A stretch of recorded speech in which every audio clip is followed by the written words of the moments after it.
Thanks very much for joining us, everybody. Really interesting session we've got today on European debt finance and investment. Super panel. My name's Richard Betts. I'm the publisher at Real Asset Media. We run around 60, 70, 80 events of these a year, and really interested to have a super program here as well at MIPIM. You can, on your right-hand side, if you're joining us online, then you can also ask questions, make comments. I'll pick those up as we're going along, so that we can also then bring those into the conversation. And of course, anybody here in the room, do ask any questions if you've got them at any point or make any comments. Thanks for joining us. Let's start at this end. Just a brief introduction of yourself and the company, Hans.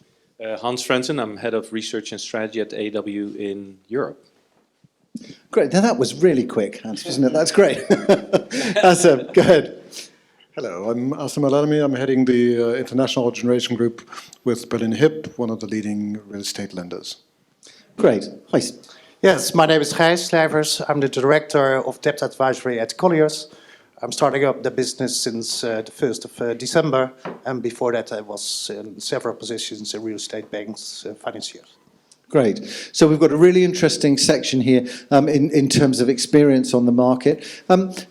Maybe let's just start with, I suppose, where we are at the moment, Hans. Obviously we've had COVID, we've hopefully are coming beyond that now, but then also a second kind of shock in terms of Ukraine.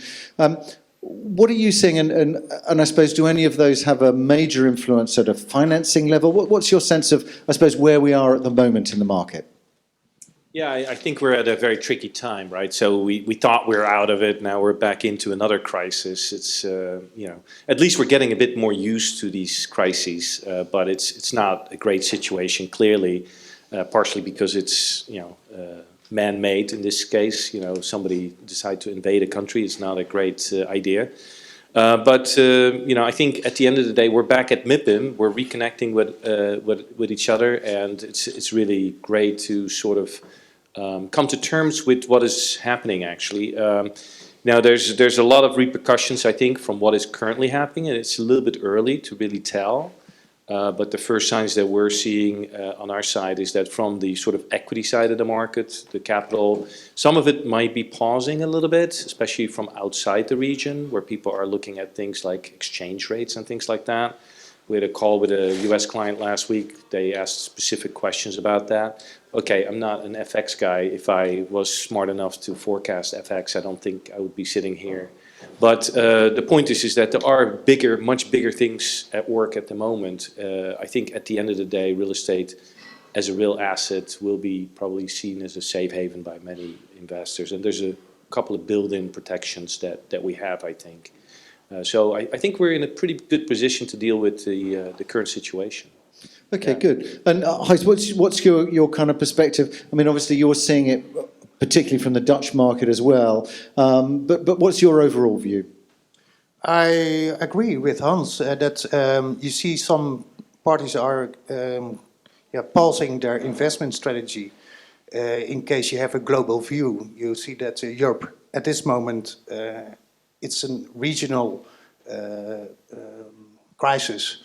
So I can understand when you are an Asian investor that you are reviewing your investment strategy in case it's regarding Europe. But at total, I agree with Hans that the accessibility and availability of equity and finance is still there. And it all needs its returns, and it also wants some safe investments, which real estate still is, I guess. And how do you see it, Assem, in terms of the banking side? Has that, I mean, I suppose, have you seen any changes, I suppose, related to risk, or are there any different views in terms of the strategy of the bank? Will it make you feel, I suppose, less keen on CE, or will it have a reverse? Has it led to any particular changes there? No particular change, really. We're exposed in Poland, as you probably know, and Poland remains a strategic market for ourselves. Of course, we do look at the scenery with a lot of attention and to see if some effects could, just affect us in any sort of way. For the time being, we don't see that. But having said this, the economic situation in Poland, of course, is also changing quite a bit due to migratory influx and the labor force, which is changing rapidly at the moment with the refugees coming into Poland. For the rest of Europe, no, we haven't changed perspective in any way.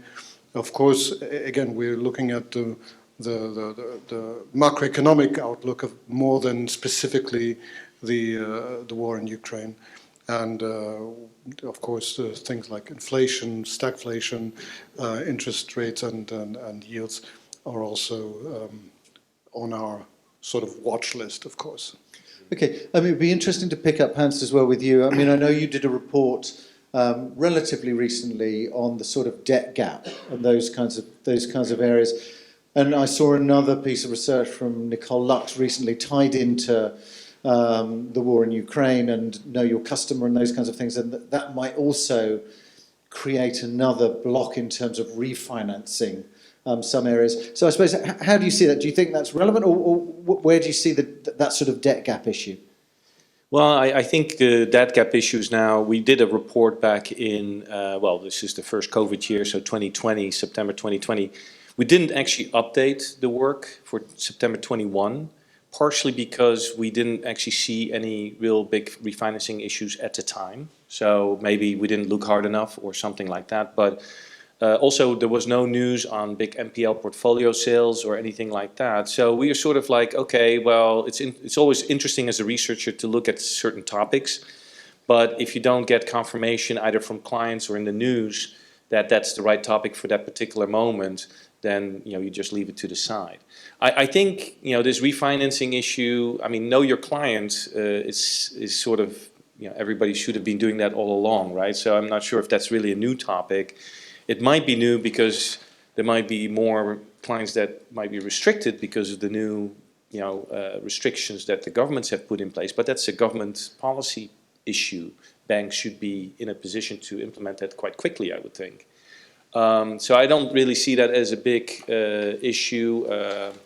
People that cannot refinance that, you can always have the collateral. So from a bank point of view or from a financing point of view, I think the LTVs that I've seen across the markets, the statistics that we keep track of, are quite modest. So I think overall real estate, actually compared to other asset classes or the economy as a whole, in fact, is in a much better situation. Certainly, GFC has taken care of that. The regulators know what we're up to. They put in very strict rules that, no more securitization, all the reserve requirements, Basel III, probably Basel IV by now coming through, right? Banks are not doing anything silly. So I don't really see any big fallout directly from this shock on the financing side. Of course, banks are probably going to try to increase their margins a little bit. We're seeing that a little bit in our borrowing side of our business, but it's marginal for the moment.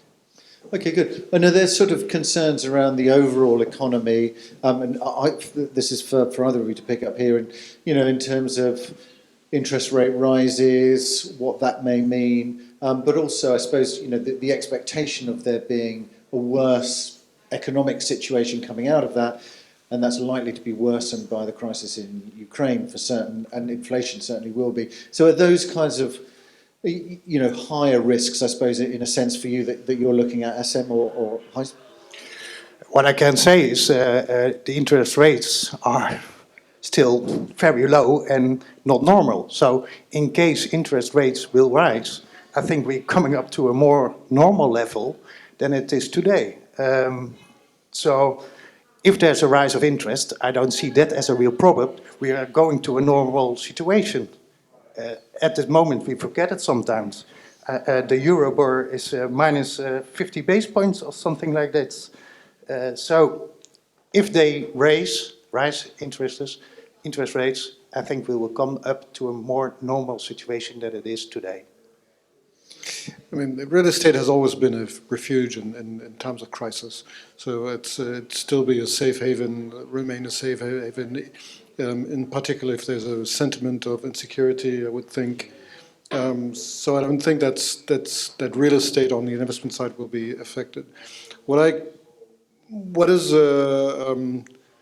of concern is the disruption of transport paths and logistics. Also, the fact that a lot of the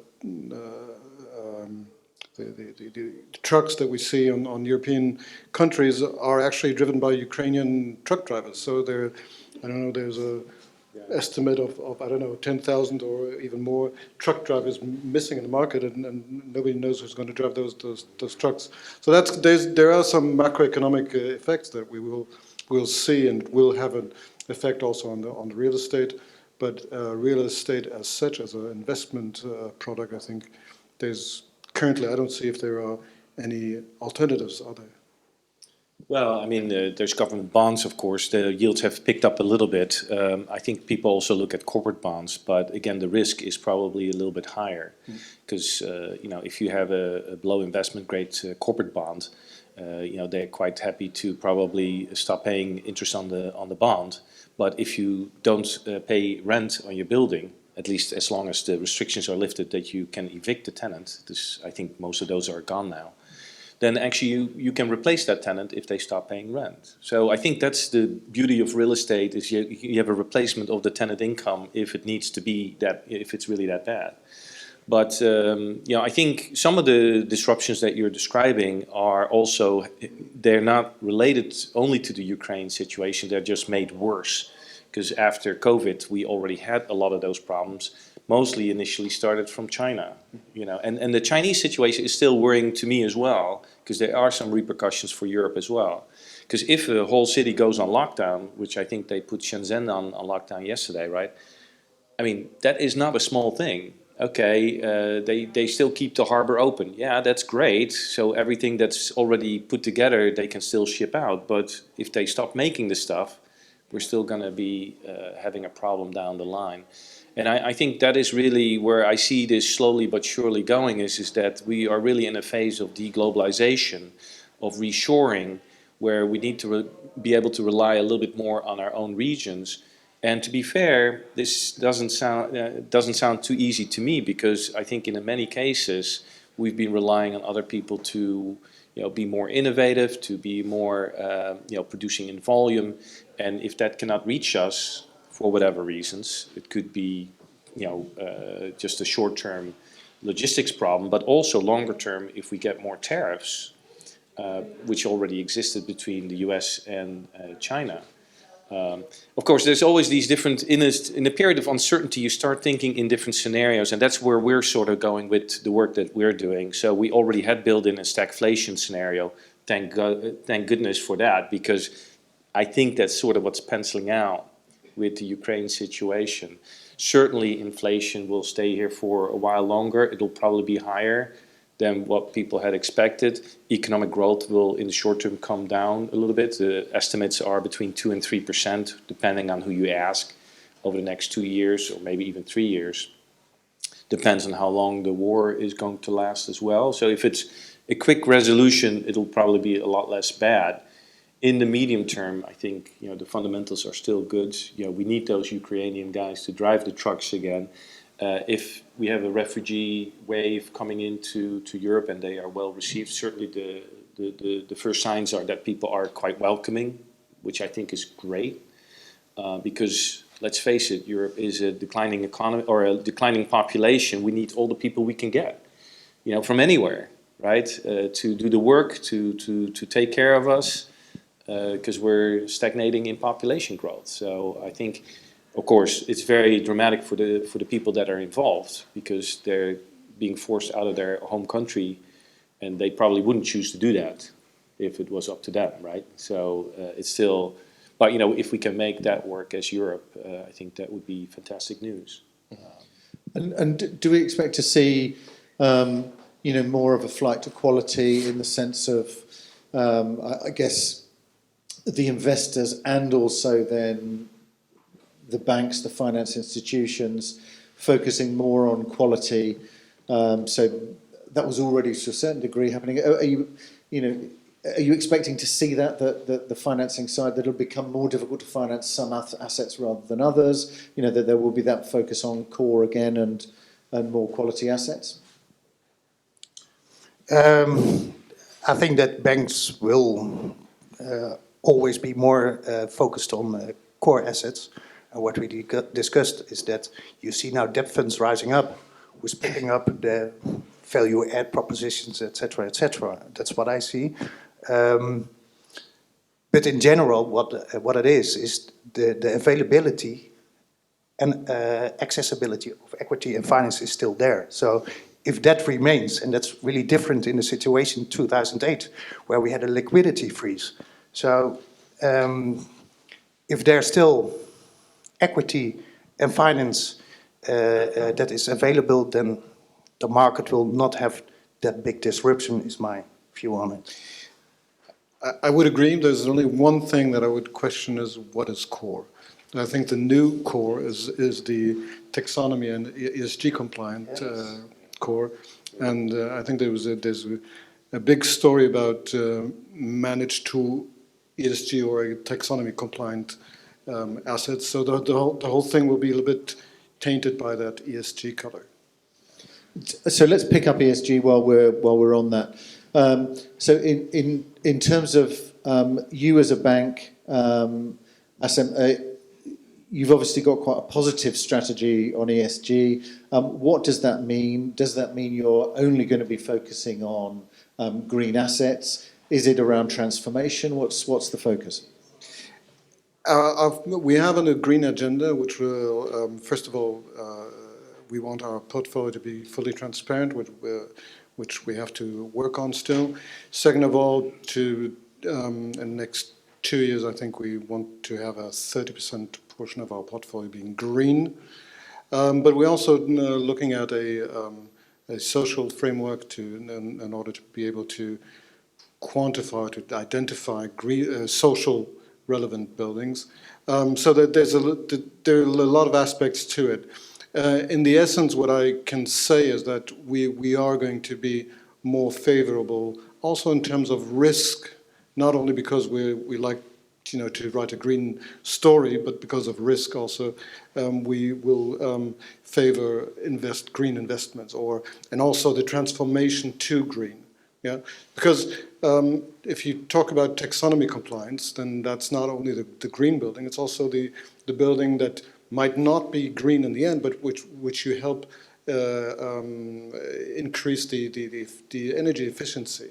So if it's more than 30% or 35%, then it is taxonomy compliant. And we're actually, in our DNA, we would like to accompany our clients in those stories where they improve the quality of their buildings for idealistic reasons, but also just simply for tangible risk aspects to it. There is going to be, some people are still talking about a green premium. Sooner or later, we have to forget about a green premium and we have to talk about the brown discount. And that's what we're also viewing. Okay, good. And Hans, how do you see that? Obviously, you're looking at that as an investor, but also AW on the debt side as well to a certain degree. Yeah, but we have obviously the business perspective, but as a researcher, I always like to quantify things. So we've actually spent the last 2-3 years trying to learn a lot about climate change and all the different things that are already in the market. And sort of the conclusion that we're coming through is just that actually there's a lot of confusion out there. There's so many different standards that people can adhere to. Some of them are well established, others are completely new. It's very confusing, I think. The building certifications, for example, there's like 200 different building certifications in the world. Not a particularly useful thing, I find, especially if you have clients, investor clients that we have from all over the world. If we let them, they would each want to have their own certification for each one of our funds. I mean, that would become an administrative nightmare.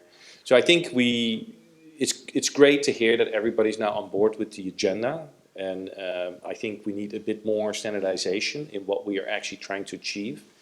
And so what we have done is we spend a lot of time looking at the carbon risk real estate monitor, which is actually doing exactly what you're describing, and maybe you even using it with some of your borrowers. It's, first of all, it's a European tool, which I always like to celebrate the achievement of the EU Horizon 2020 program. It's science-based as well, so it's not a bunch of industry people that are trying to greenwash things. It's scientists. They do their numbers properly with proper models and independence. And so we've worked a lot with them to try to find the market impact across the European markets that we cover. And when you really boil it down, it's actually just make sure that you spend the capex in a responsible way to meet the energy intensity reduction that's required under the Paris Agreement. The Paris Agreement is very clear. By 2050, we have to be at zero. You know, and of course, different countries have different starting points. The French, of course, irritatingly have an advantage with this, you know, this nuclear power that they have built for a very long time. It has other problems, but it is very green, right? In Poland, slightly less green, quite a lot of coal still in the grid. So they start at a much higher point, but they all have to end up at the same place. And I see a lot of German, in fact, a lot of German public companies that are now adopting this tool and in fact are reporting on that journey. And it's great to see lenders adopt that as well, because I think it does require a little bit of capex. We estimate about 44 basis points per year. In, you know, that would be obviously shaving off the equity return. Mm-hmm. It's not massive. It's not nothing. It's certainly doable.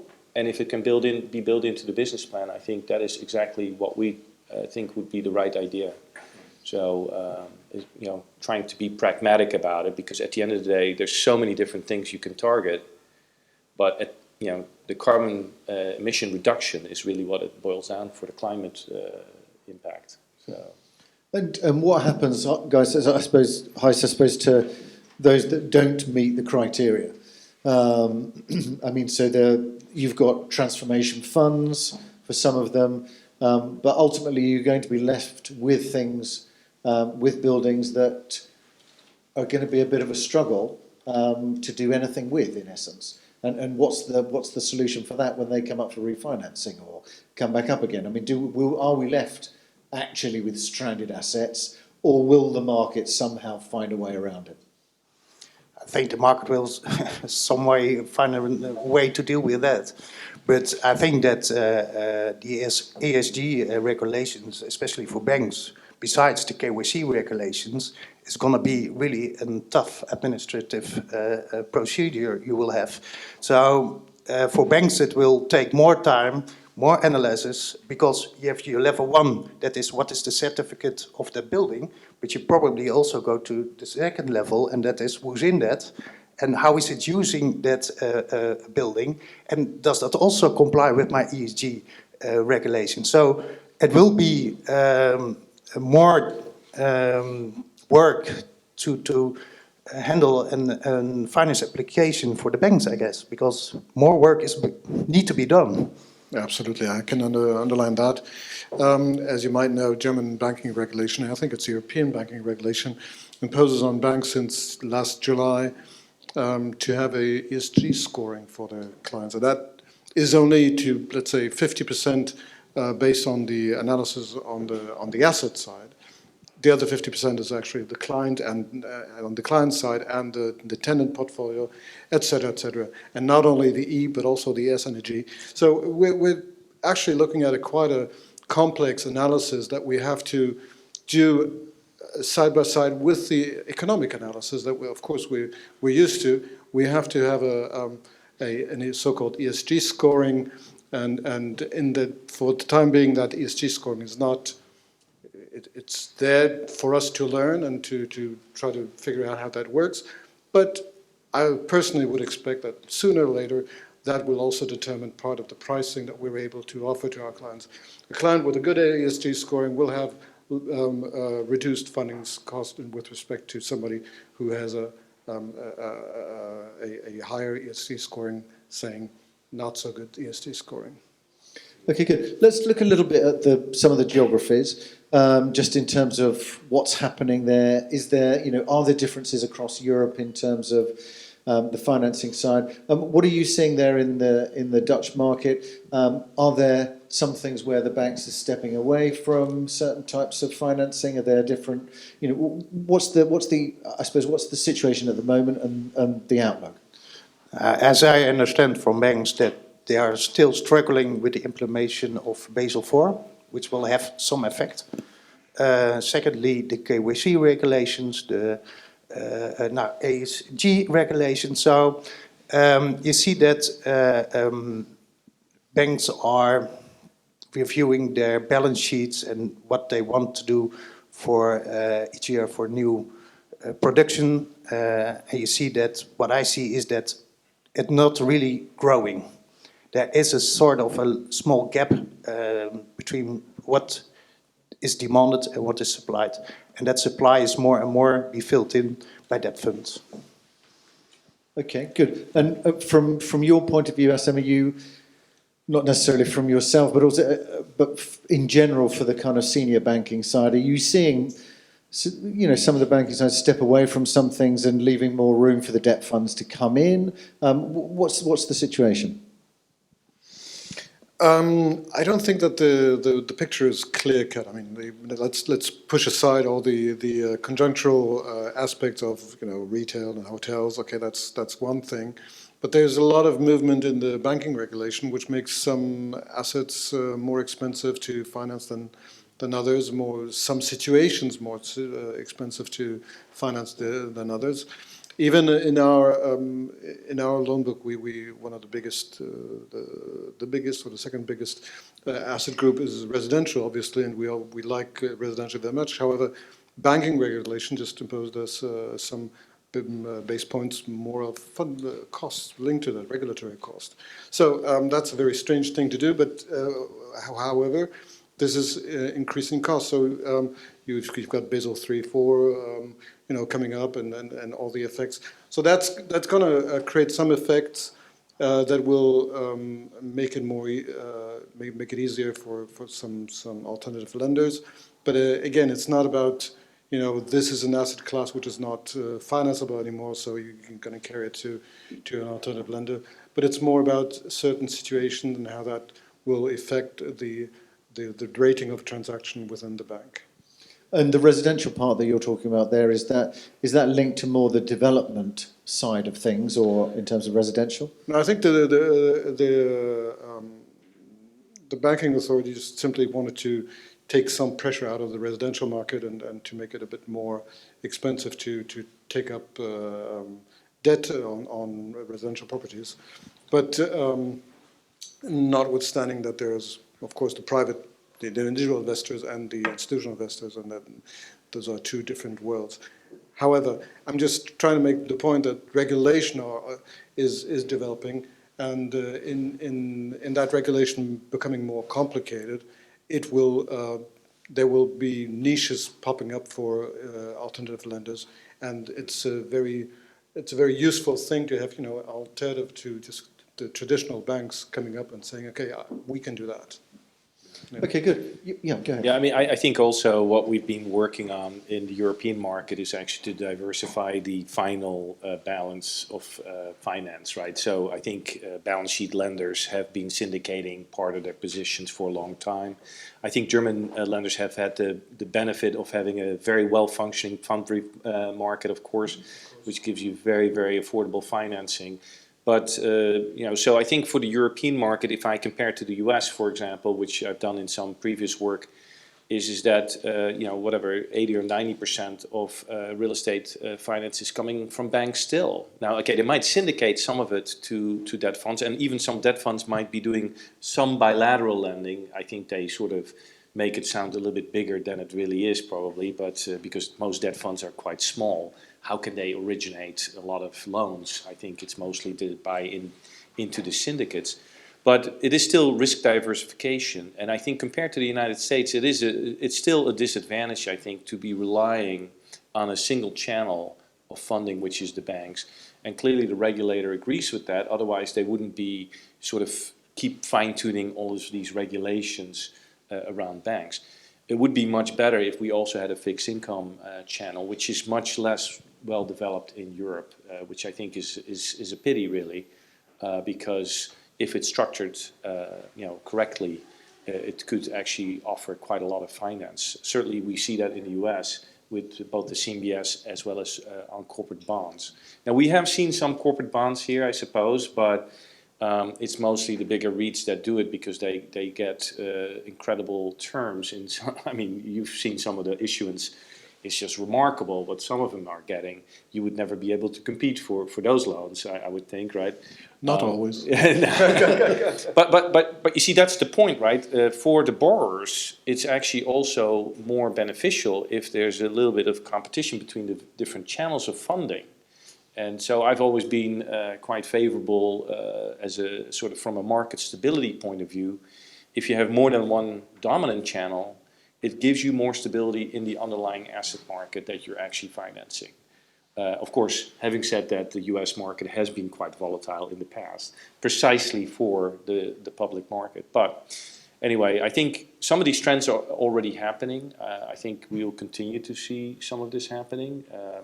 It'll be interesting to see what insurance companies get up to, because I think they have another round of regulation coming, right, with the solvency rules coming in and being fine-tuned further. So we could see more from insurance companies as well in the lending market. We are certainly seeing that on the AW side with our debt fund business as well, where we are, getting more insurance money into our AUM. So. Okay, good. I wanted to look a little bit at the sectors, and in terms of, obviously big focus from investors and from finance in terms of their readiness to look at residential, although accepting what you've said there, Assem, and logistics. What about the sort of, development side? What about data centres, healthcare, senior living, those kinds of aspects? Are they, is funding readily available for them? Not? What's the situation? Anybody can let me know their thoughts. Maybe from a traditional lender's perspective, all these niche products require some significant expertise. And when it comes, I just pick out the example of data centers. We don't have that expertise, so we will not fund a data center. There's a technical and a business expertise to have, which we can't afford to produce just for 1 or 2 deals per year. And I think that's a little bit different when you're on the equity side, where the leverage on that expertise is much higher. What do you say? Yeah, I guess that makes sense, but the knowledge on the equity side is also quite thin because the asset types are still emerging, right? So if you compare to the US, where most of these sort of emerging asset types have been sort of seeded in the REIT market, we are seeing a little bit of that in Europe, but not enough. So as a researcher, when I get questions on data warehouses or like senior housing, I always sort of struggle because there's not a lot of market data around to work with. So, and again, I'm handicapped as a researcher because without data, I find it hard to make stuff up. And so I only joke about it because, how do you justify having a view if you don't have any good underlying data, right? And then, so that's where we are. I will say that, we are investing in all of those sectors. The thing that gives us the most comfort is actually operators. So if you have an investment with an operator or / operator developer that builds the assets and operates them, and you can see that they have a good track record and in fact might even have a good credit score as well, that always helps, I think, coming back to the credit point, then we start to feel a bit more comfortable because at the end of the day, you're not operating the asset. The operator is doing it. And if it's a market that are not only one operator, but like a number of operators that can maybe even if one goes down, you can replace it, then that's where you can start to see a bit more maturity in the market. But that takes time. So Europe is not a fast-moving market in that respect because people are risk-averse, because the regulations are also tough. We do see maybe more debt funds, so we do actually have some exposure to some of these emerging sectors in our debt fund. Now they are originated by balance sheet lenders in most cases. So, you know, you can still originate the loan and sell on the exposure as well. So I think I see a little bit of that as well as a sort of risk mitigation, I suppose, if I can call it that. And Gijs, what's your kind of take on that? And also, because obviously you're on the debt advisory side, and I suppose picking up something like retail, which has been, you know, had a negative sentiment for a long period of time, is that showing signs of recovery in your sense? Is there more interest in both lending on it but also investing? Regarding the retail, you have a really difference between fashion retail and convenience retail. Convenience did it well during COVID, so that has been qualified as a stable investment. For fashion retail, you see that investors are more looking at that side because the yields are more interesting than, for example, logistics or whatever. So it's becoming more and more interesting for investors, but you see that banks are not really, at this moment, following the investors' view. Is that the case? Speaking for Berlin Hip, we, from the traditional panel of asset classes, we haven't blacklisted any asset class. We have, of course, taken a cautious view on fashion retail, but nevertheless, even in COVID times, we have financed some retail and some hotels even, but also, having said this, of course, always with some special collateral situation which allowed us to do so. So, are we following the investor's view? Well, I think as a lender, you always have to remember that the investor has an upside potential. Banks don't. The lender doesn't. There's only downside potential. So that strongly makes our perspective different from the investor side. He sees chances and opportunities, and we see risks. Okay, good. And so it should be, huh? So I think that's a very healthy thing. that's the role that we all have. But I think on the sort of issue of retail versus other asset classes, we had our outlook that we put out in November. We made a big point out of highlighting what Gijs already said, which is that certainly in the UK and in some other markets as well, your yields on even prime retail were going to be at 6 or 8%. Okay, if you compare that to prime yields for logistics, where you start to hear 2 or 3%, okay, that is such a big difference, especially since also the rental decline that we have recorded. How much further down can it go? Huh? And that is sort of where you have to remember that real estate is a cyclical business. It will probably always be a little bit cyclical, partially because of the psychology in the market. And so we made a point of calling that out and saying, actually, our top pick for 2022, which so far hasn't really worked out too well, but we did it anyway because obviously we didn't know about Ukraine. But if you look at a stable recovery, and certainly when people come back to the high streets and want to go shopping again, certainly my own family, they are happy to go shopping again, more so probably than myself. But people will come back to the high streets. They are interested to go shopping, and even some of the retailers have, certainly in the UK, we've seen some very positive revenue announcements already for some listed companies. So the question is the worst behind us for retail? Will sort of discrepancy between convenience and fashion, will that remain, or will actually the fashion will maybe come back stronger as well? I mean, if you are a contrarian, you can maybe buy into that story. If you don't have any upside, you probably stick with what you said. But if the loss is already taken by the previous equity investor, right? That's another important point, because you see a lot of, 2015 type of vintage loans. They're clearly in trouble, right? They might even have, extended to avoid default at the maturity. But if the equity is surviving and they can sell and the loan can be rolled over, maybe at a slightly lower LTV and on a new value, then it could still be quite a safe bet, I would think. But I'm not sure if you would buy into that.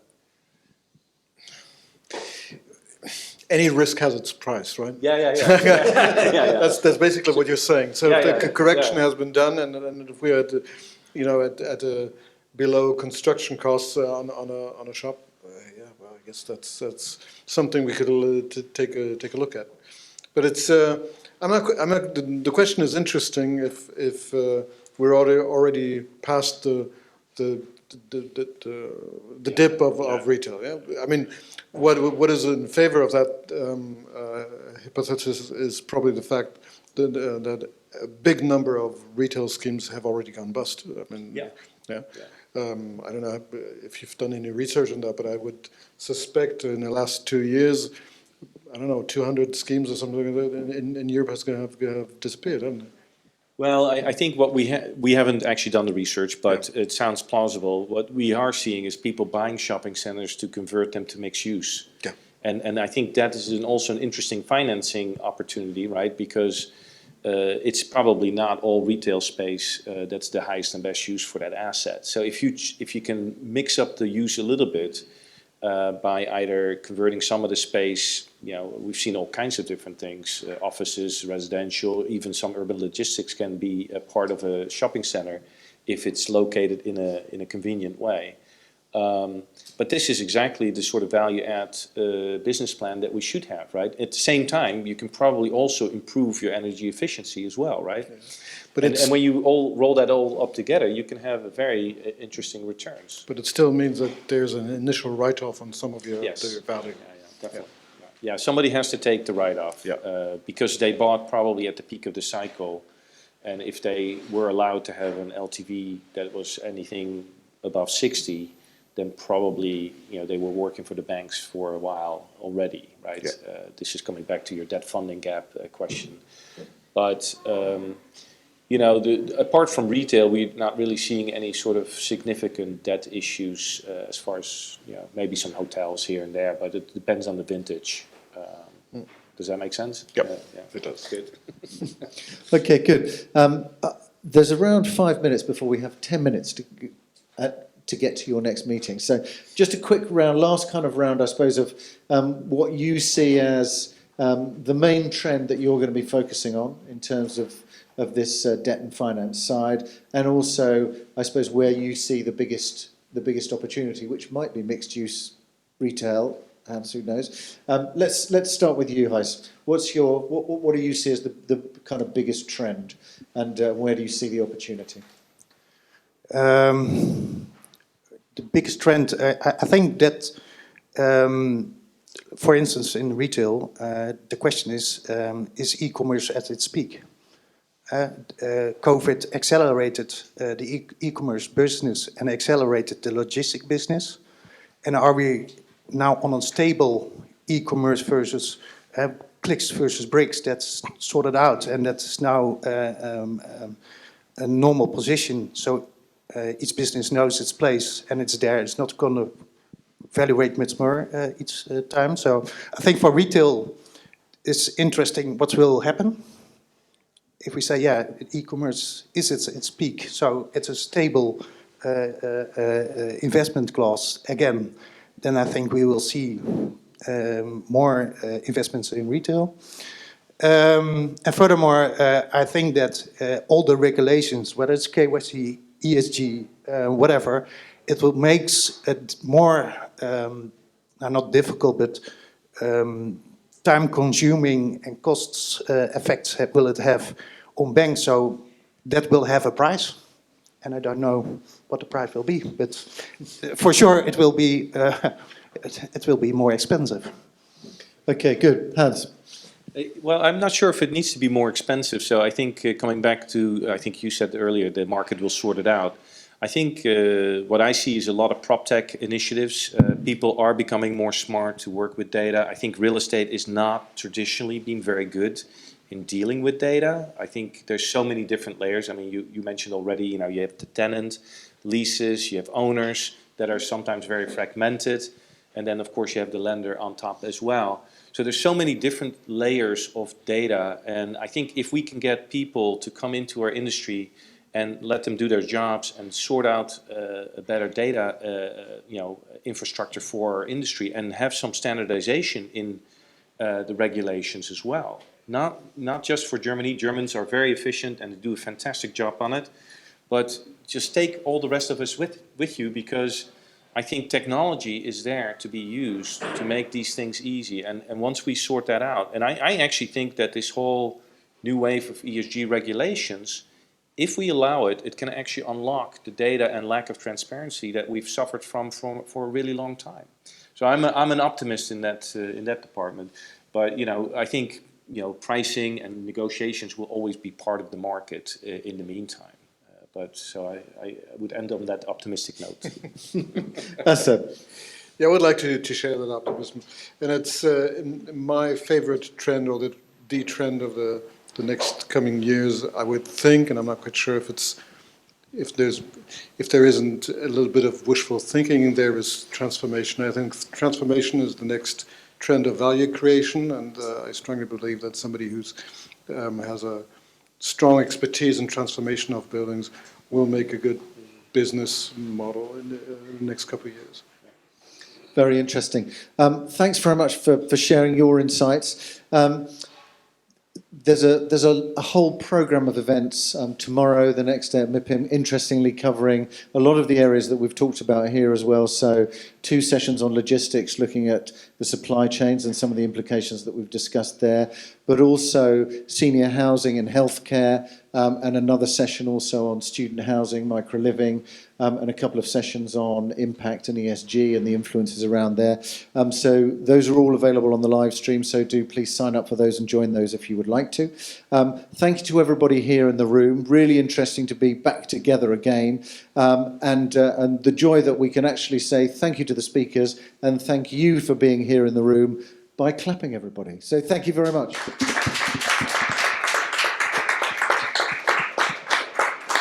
Thank you, everybody here, both at MIPIM in the room, but also joining us on the live stream. Pleasure to have everybody here, and really interesting to get your views as well on this topic, which is looking at capital flows, but also at winning cities. For those who don't know me, my name's Richard Betts. We run a series of these events, around 80 a year, focused on different hot topics.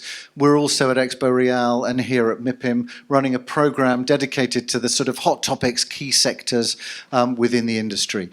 So great to have us with you here. We've also got a fantastic panel. Let's just start with introductions. So let's start with you, Pertti, a quick introduction of yourself and the company.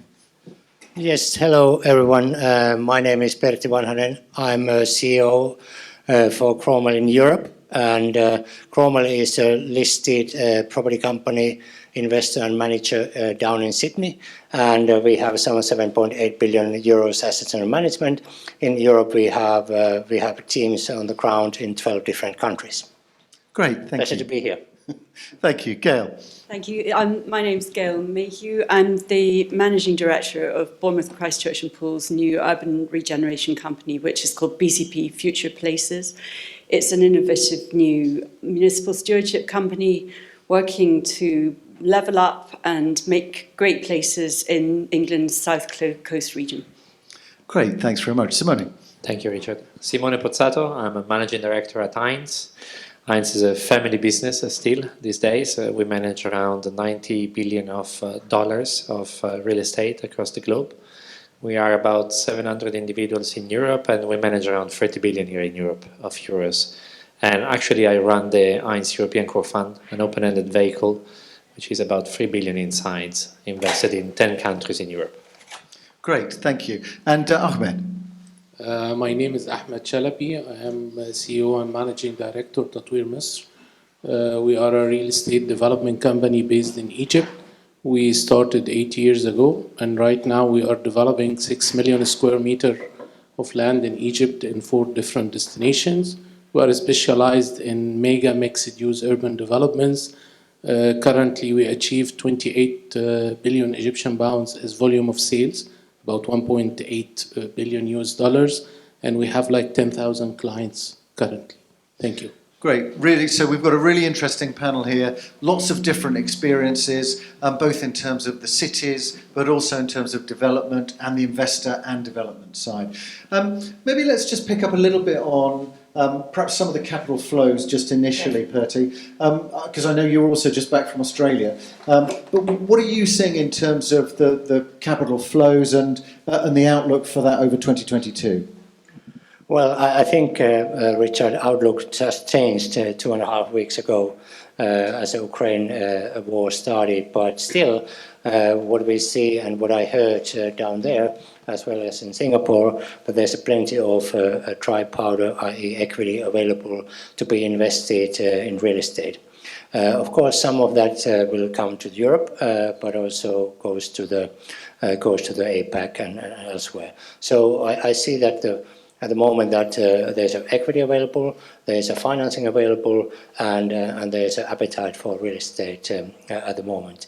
Although people and investors are a little bit looking for how to play this game going forward when the Ukraine crisis may take longer than expected. So there's a kind of thought process ongoing at the same time as there's equity available. Okay, good. And it would be good to get your perspective, Simone, as well. And also maybe some of those challenges in terms of risks, whether or not things like interest rate rises, anything like that, are potentially going to impact on capital, and especially potentially looking at Europe, let's say. Sure. Well, I think last year was a record year in both in the US and in Europe in terms of returns. We've seen the US Odyssey Fund returning 30% in average last year, unseen before, right? And the same in Europe has been a record year. So definitely investors continue to pile on real estate, also because real estate continue to do relatively well compared to equities and fixed income. And so real estate remain a growing allocation. Then, I think everything changed, or a lot changed for us since the ECB and the Fed decided to start to move interest rate and tackle the inflation problem, right? A lot of political pressure to do that. And I think it was really interesting to see last week that the ECB kept on firm on the agenda of rising interest rates despite the conflict in Ukraine. So that means that I think this year will be a year of transition where real estate might be a winner at the end or not. Who knows? I think it will still be a good year for real estate, but we'll see what happens when interest rates will start to rise and people will feel it in the cost of financing.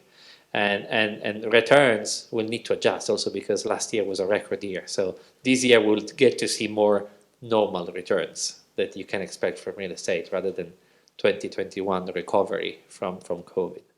So I'll say we're well placed. It's up to us in the sector to keep the interest high and keep on delivering on the performance without going into GFC type scenarios of hype. Yeah, no, sure. And Ahmed, it'd be interesting to get your perspective. Egypt, obviously, here at MIPIM with, with a big contingent, lots of interesting projects. What's your perception, I suppose, at the moment of institutional capital, international capital, and how have you seen that develop in terms of, let's take over the last 5 years in terms of Egypt, and where do you see that heading? I think Egypt is currently witnessing a very rich period of economic stability and political stability. And both together are resulting in a huge flow of capital to Egypt. Egypt launched a huge program for developing new cities. Currently, we are witnessing one of the major urban developments that is happening anywhere in the world. It's happening in Egypt. 61 new cities are under development in different stages. 24 of them are already developed. 17 are representing the fourth generation smart cities, and more to come, 20 more to come. So what I'm trying to say that Egypt is providing a huge opportunity for real estate development. Last year alone, we witnessed, the last quarter actually, we witnessed the flow of $400 million from Abu Dhabi Capital through Addar acquisition to Sadiq, one of the mega real estate developers in Egypt.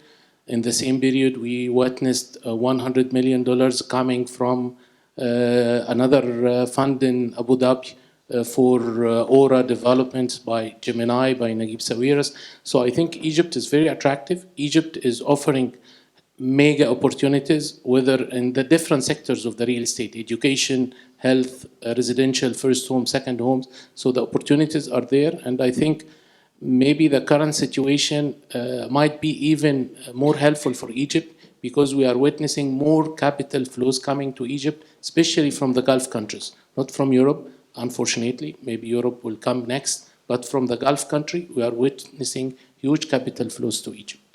Okay, that's really interesting. And I wanted to come to you, Gail. I mean, you mentioned there, Ahmed, about smart cities and those kinds of things. How important is that, because you're obviously looking at it from a completely different perspective in a way, Gail. How important is that sort of smart city side, and becoming, I suppose, a winning city in terms of investability? What's your perspective? Thank you. I mean, I think one of the critical things that we're trying to do is actually work as an intermediary between the capital flows and the placemaking. That's the fundamental intention of a public authority getting involved, setting up a stewardship entity such as we've done. The critical thing is the long-term perspective. We're trying to lock into patient capital. We're looking at locking into very long-term funding horizons to begin to try to provide, I suppose, at a financial level, this is about creating an absolute value proposition. It's also about looking at active investments so that we're actually really managing the way that place interacts with the occupiers in an innovative and different way to how, certainly in the UK, funding has moved into the regeneration space in recent years. I mean, we're very, very conscious of the need to interact with a new wave of entrepreneurial occupiers within the space. So, I mean, some of this really, I think, is very germane to this year's MIPIM, where we're looking at ESG very heavily. What does that actually mean in practice and in terms of these place, very different place offers around the world? I would say there will be a single central core to this, which is the long-term absolute value and making your money work really hard. Okay, good. It would be good just to pick on that. And let's start with you, Simone, because I know that Gijs has been doing a lot of work, particularly in Italy, around this and including that placemaking side and involving sustainability and also that long-term element that both Ahmed and Gail have mentioned there. So it would be interesting to get your perspective of that, and particularly, I suppose, what you've set out to do there in terms of the sort of developments in Italy. Yeah. Well, let me start with sustainability because I think it's very interesting. I think right now we finally have an opportunity in sustainability. For a lot of years, it's been a tick the box exercise for many investors, especially the Dutch, the German, I say that the most sophisticated we have in Europe. And right now they are starting to see that sustainability is linking to financial performance because you cannot really sell a trophy asset if it's not sustainable. It doesn't tick the box. And that means a discount on pricing, right? So the biggest opportunity in Europe today is about turning brown into green. And it seems like everybody's saying the same thing. The reality is that how you do it is really what makes a difference. And really, I think the project that we have in Milan, which is outside my fan, is a one-off, but it's very interesting, is exactly starting from that. This area is very famous in Milan as the former Falk iron industry factory. It's a huge site.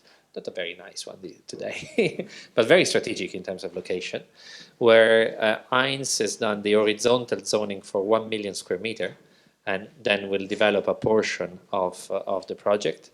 And I think in there, it's going exactly in the right direction, where it's becoming a kind of show of technology and competencies on placemaking, so mixing the social uses. There will be student housing, senior housing, offices, retail, but not the kind of 100,000 square meter shopping center, but retail needed by the community. So the social aspect, but then of course you try to use the technology to deliver that sustainable solution. We're talking about solar panels, geothermal, and really wood.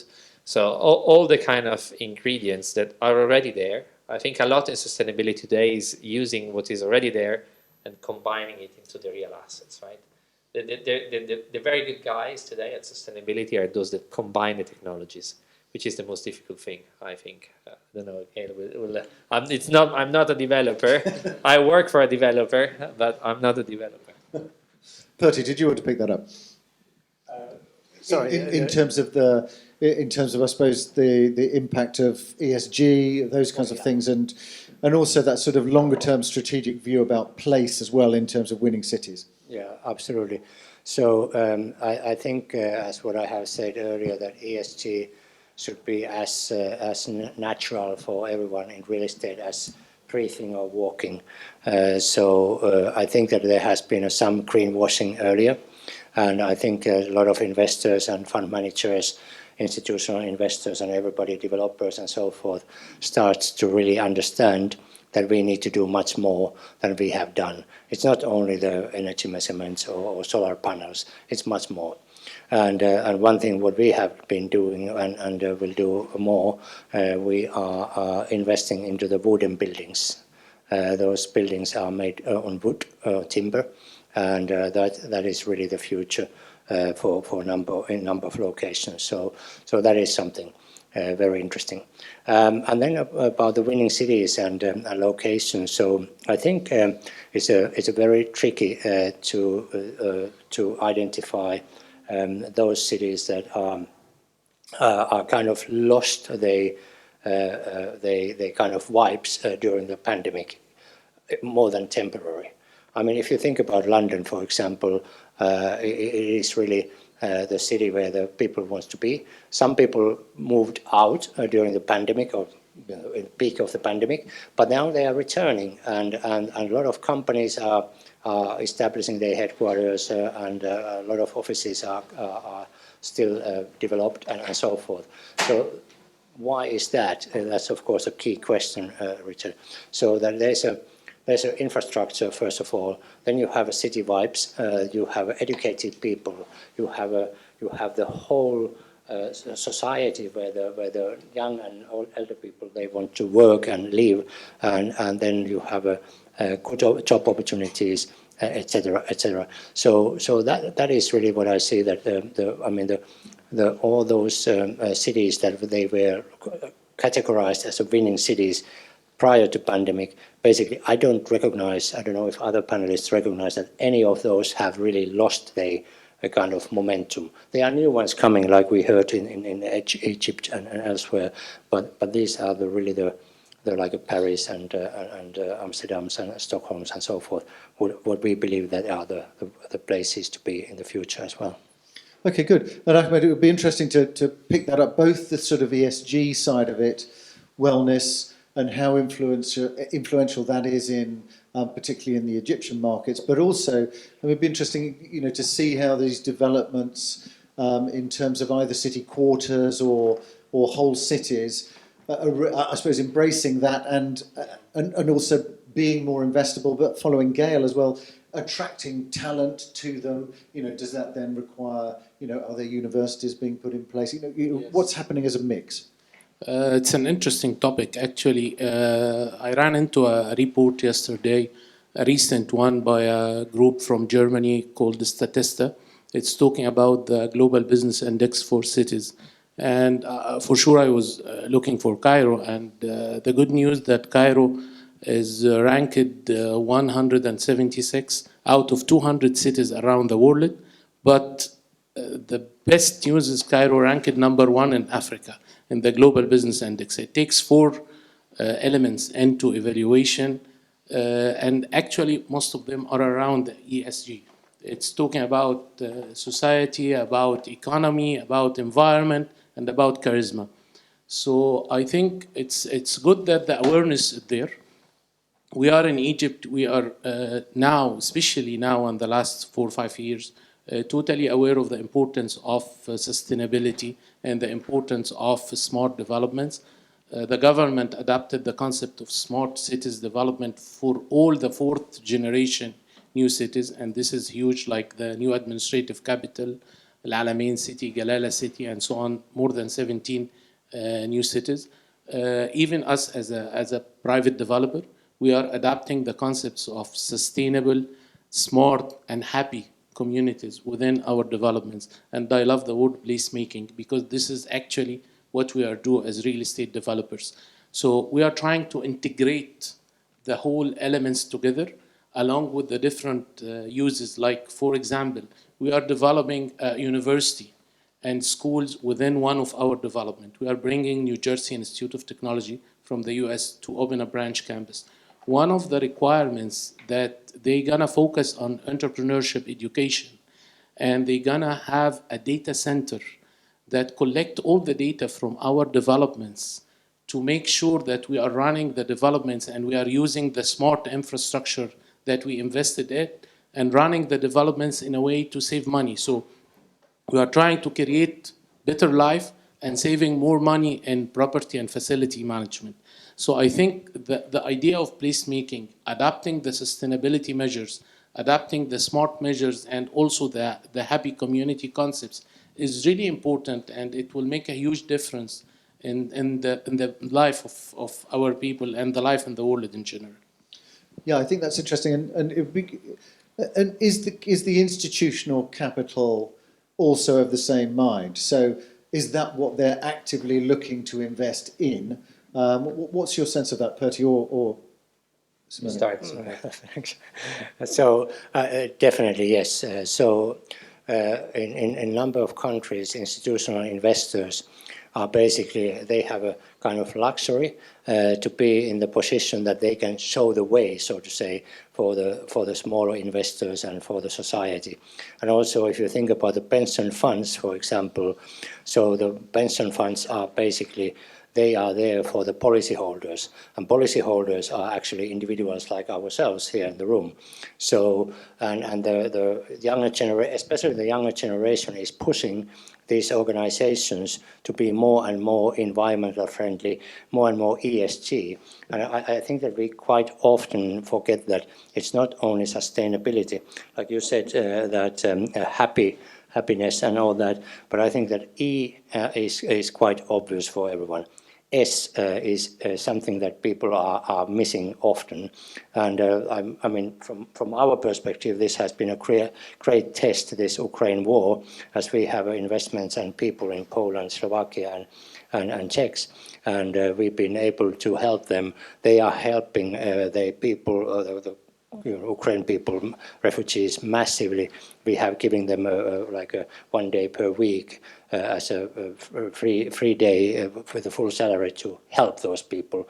So S is much more difficult to measure and get it in. And then the G is, of course, good governance.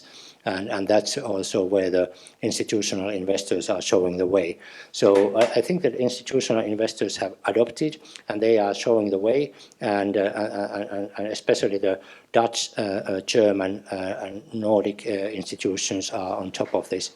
I also have seen in other parts of the world that some institutions, sovereign wealth funds and so forth, they are still far away from the ESG strategies, and they are like they are still picking up with that. So maybe I stop there. Sorry. No, that's good. Simone, did you have anything to add to that one? Well, I totally agree with Pertti. I think there's another way of looking at things that makes it even more, I think, practical. If you think about all the component of a real estate investment, you think about the equity. Equity wants sustainable investment these days at different levels. It can be impact or just sustainable, but need to be there.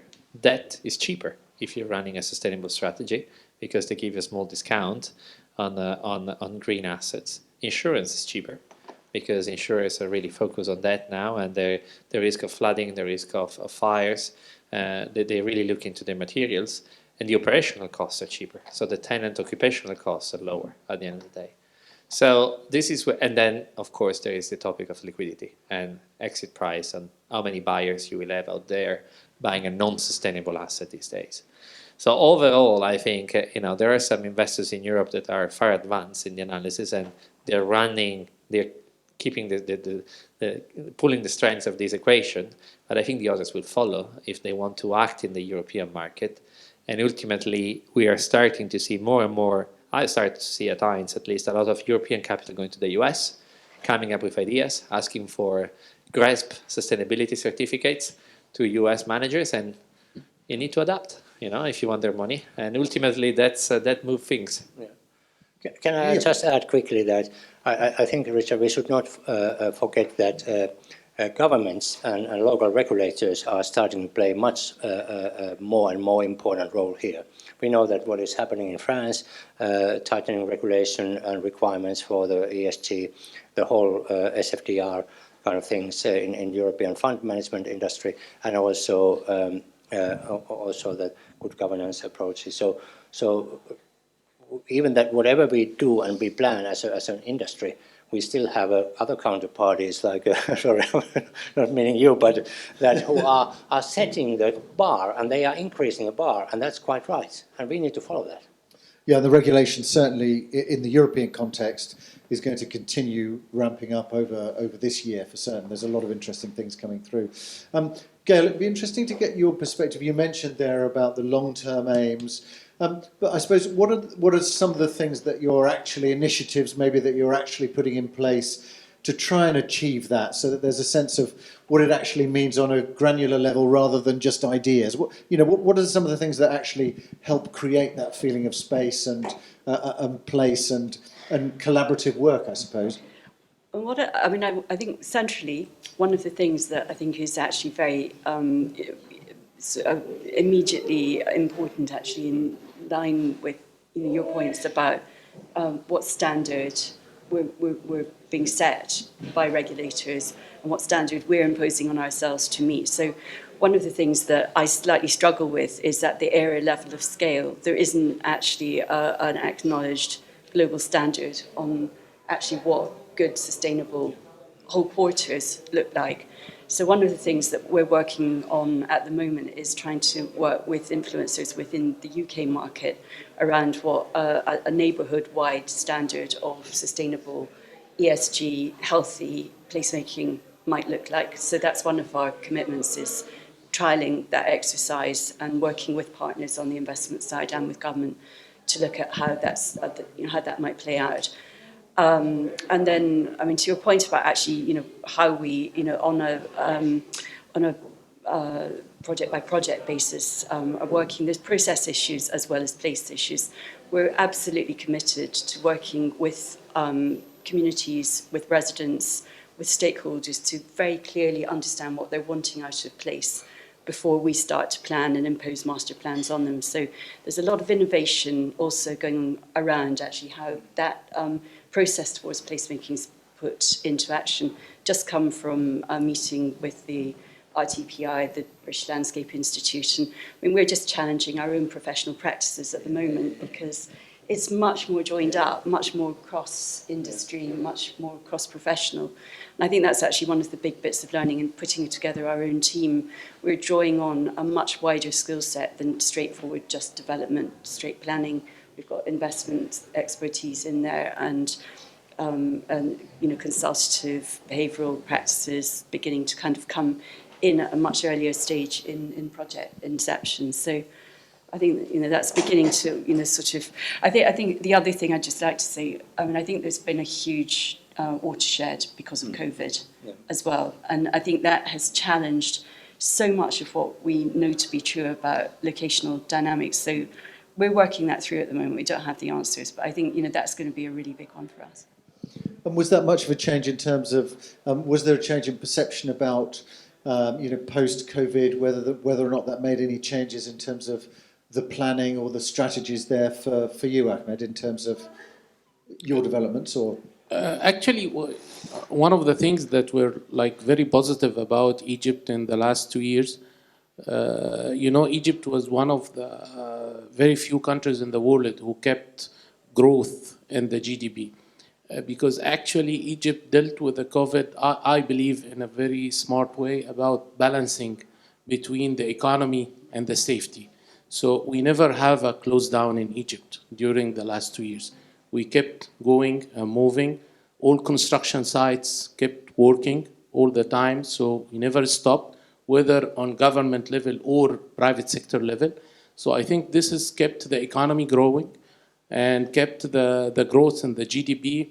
Now we are talking about the Prime Minister announced that the first half in the fiscal year 2021-2022 witnessed 9% growth in the GDP. and that's toward the target, the annual target of 6.2 to 6.5, which is really good recovery from the pandemic. During the pandemic, we were talking about 4%, 4.5%, which is really interesting to see. So I think Egypt managed to get out from the pandemic with the least possible losses, whether in economy or in safety and health sector. And, suddenly we all felt the pandemic is over. So, so I think we were right. So, Well, I'll touch something wooden in that. Just to make sure that is the case. That's interesting. It would be good to get, maybe from you, Simone, has your view on what makes a winning city, what makes something that you would want to invest in, has that changed post-pandemic? Has it made a change about, or like Perti, are the same cities, the ones that were always on your investment map, or has it introduced some new ones? Have you changed any of your investment criteria based on that? Yeah, actually, I think that the two microtrends we experience in Europe are the two bigger things that we take into account in my strategy I run are tech and aging population. These are the two main things because we're a long-term investor, and these are the two main things that are changing the shape of real estate, I think. Tech is interesting because it's about attracting young talents, population that wants work and live in a city. And I think Dublin is a very good example. We call it the institutional tech in Dublin, the Facebook, the TikTok, the Google. And you keep building in Dublin, and the supply is still not keeping the pace of the demand. And so tech as a driver means that, where there's young population, there's growth. When those people are 25 today, they will be 35 in 10 years. They will have kids. They will buy a house. They will buy a car. And therefore, you see economic growth there. So tech driving jobs is driving growth over time. And it's not just Dublin. You see it in Paris. You see it in Amsterdam. Unfortunately, London lost a little bit. But London was so big that I think the damage is still minor. And then the other one is the demographics, the senior, right? And I think we are going into a world where senior living is institutionalizing and senior might want to move a little bit out. So I see the cities of the future maybe be less inclusive for senior people or, more, because cities like Paris, like London are so expensive. So there's a kind of push out of more senior people, senior communities. And the cities are becoming more this center of gravity where everything is a bit expensive, is a bit dynamic, but there are stages in life, right? So I think demographics, the dynamic of the demographics in the city are really important. The people who came back to London are not the 60 plus, from my point of view, are maybe the 35, the 45, the 60 plus, move to Devon or move to Kent or move to Cornwall and they're happy there, I think. Maybe I'm wrong, But I think that the tech is moving demographics and is a factor to watch in Europe these days. Or they might have moved to Bournemouth and Poole. Absolutely, yeah, traditionally. Yeah. Well, really, this is kind of my big point in the UK. I think you are seeing new markets emerging in the regional geography of the whole of Britain, in fact, been so London-centric for so long. And I think there's a really exciting move towards smaller cities and the large towns which offer the quality of life. But, I think that's not just older people. We're seeing in Bournemouth, Christchurch Poole, we've got a lot of young people, who go to university there. It's got one of the outstanding faculties for student housing, of course, animation. But it's actually capturing those people into our local economy long term. That's the challenge after university. Yeah, this is why we need sort of great green developments like your ones. No, I think that's interesting as well. And is there something then around, and feel free to come back on this, Simone, but is there something around that long-term investment, Perti, where actually if you've got that sort of strategy that Simone was talking about, where yes, you're investing in these ones that have got the technology, the tech aspect, have got a growing population that then are going to require schooling, are going to require student housing, are going to require senior living, that you're actually investing in a long-term strategic investment into that city, even though you may be at that point making a small investment. Yeah, I think that what we've been, with our research and investment strategy team, we've been talking about is really there's a lot of public debt now in the cities and for the governments after the pandemic. And there's still demand for, as we have heard, there's still demand for different type of facilities, varies country by country, how the elderly care, for example, has been organized, can be private, can be public, and then the question is that if the public money is not available, how much flexibility there is for investors like ourselves to jump in and kind of replace those kind of traditionally municipalities and city authorities' investments and be there in those cities really long term. I think affordable housing is one of the good example in the UK that basically private money is replacing more or less, not totally, but quite a lot public money as well. And then I wouldn't be surprised that elderly care is one of those as well. But what I see also, I would be surprised, as we have been talking about this ourselves, that universities, schools, daycare centers, they are already, in some countries, they are totally investable assets. And you can make a 20 years, 30 years leases with a city, and basically you can then think about that. Of course, it's a low yielding, but it's like a bond type of an alternative for the bond investment. So definitely we are looking for those, and actually we have some conversations ongoing at the moment. Okay, good.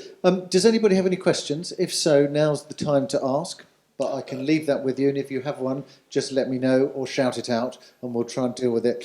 Just because I'm keen, given that it's MIPIM, to make sure we finish kind of 5-7 minutes before the half hour, so that if you've already booked a meeting for the half hour, you can get to it. So, Richard, Yes, go ahead. if you allow me, I have just a comment on the winning cities or winning countries concept. I think one of the major attractiveness for Egypt, especially after I heard what you have said, guys, the population. It's a strong population growth. We are talking about like 70% of the country is under the age of 40 or maybe the age of 35. Huge population growth with huge demand for the different sectors, education, health, facilities, everything. So I think this is one of the main drivers for the strong growth that is happening in Egypt and for the attractiveness, especially for the real estate sector. On the other side, Egypt should be very attractive for the senior people from Europe, especially from Europe, because Egypt is enjoying a nice weather all year round. Cost of living is very decent. I think what we miss in this, good health facilities. If we manage to develop good health facilities in especially beach destinations like Ain al-Sukhna, which is an hour away from Cairo, I believe, not because we are developing there, but I personally, that's one reason, but I really personally believe that Ain al-Sukhna should be a destination for senior European to come and live in Egypt, not come as a tourist, no, to come and live, enjoy the weather, enjoy the decent cost of living, which is compared to Europe is very fair, and also enjoy all the facilities that are there in Egypt. What we miss is proper health facilities to make the formula complete. So I think it's part of our job as real estate developers to invest in health facilities too. We invest in education, we invest in residential, we need to invest in health, we need to attract institutional investors from Europe to invest in health and facilities for senior people. Thank you. Yeah, and it's interesting. I mean, actually, you're beginning to see as well in the UK, people, particularly if it's dementia care or those kinds of things, that actually moving to Asia, to places like that, so that because there's a different style of care there. So it's interesting, and I think they're Egypt is closer than Egypt. That's for certain. But I mean, the growth in senior living and healthcare is going to be huge, I think, as well. That's great. So it will be interesting just to get, I suppose, everybody's kind of last takes on, let's say, either, what makes an investable city for you? What makes it a winning city? Yes, let's do that. What makes it a winning and investable city? So why don't we start with you, Gail, and you can give us your perspective on what you're trying to build, and then we can judge whether that's a winning or. Okay, so tough call, but it's quality of life. Ultimately, it's all about quality of life and a place that works for all generations. That's really where we're trying to be. Okay, great, Percy. Yeah, quality of life, but also that it's you have a decent size of commercial real estate market, so that there's a liquidity. There are other investors as well, and also that growth forecasts for that city, the population and all that, the demographics are there. And then, of course, we need to think about all the educational systems and infrastructure and all those kind of things. But quality of life and decent size, those are, of course, good starting points. Great, thanks. Ahmed. I think demographics first, because this is the main driver for us as real estate developers, with all the demographic needs, and then quality of life for sure. Which for me, quality of life includes the smart and sustainable and happiness concepts. All the concepts could fall under the quality of life. Great, Simone. Last to you. Gail might not like it, but I think it's about concentration of GDP, concentration of talents. That is an important. If you look at the national level, you know how much Paris, how much London, how much Milan are dragging at the national level. That's really important, because where there's talent, where there's concentration of wealth, there's need for real estate, right? I'm sorry. It's okay. Have you not had a Teams meeting in the That's business. Capitalists kicked in. Capitalist talking. I think it's time that you were invited both to Egypt and to Bournemouth and Poole. I think. Great, thanks very much. Really interesting discussion. Thank you for joining us. It means everybody's got 10 minutes to be able to get to their next event, which is great. Thank you for joining us online. If you're interested in any of these other topics, I mean, we mentioned there student housing and senior living and healthcare. We've got sessions on student housing, senior living, healthcare, also impact, ESG, wellness and those kinds of things. So do feel free to look at those and join those sessions. They'll all be online as well. But thanks very much for joining us. And because we are here in person, it means for the first time in a long time, we can actually thank people, you for being here and our speakers for sharing their views by clapping, which is great. Thank you very much, everybody.